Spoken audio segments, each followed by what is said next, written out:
ถ่ายวิดีโอค่ะถ้าอยู่ธรรมศาสตร์ใครจะมาวาดอะไรอย่างนี้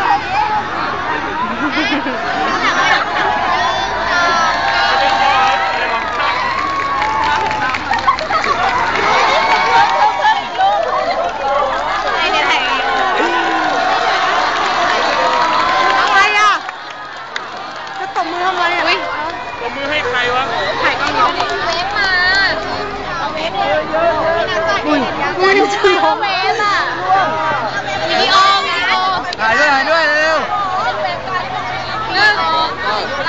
ไม่ถ่ายนะเดี๋ยวแป้งขึ้นมานึกว่าอะไรอ๋อเนี่ยเฮ้ยเห็นหน้าไหมเห็นแล้วเห็นไปแล้วไม่ไหวไปไหน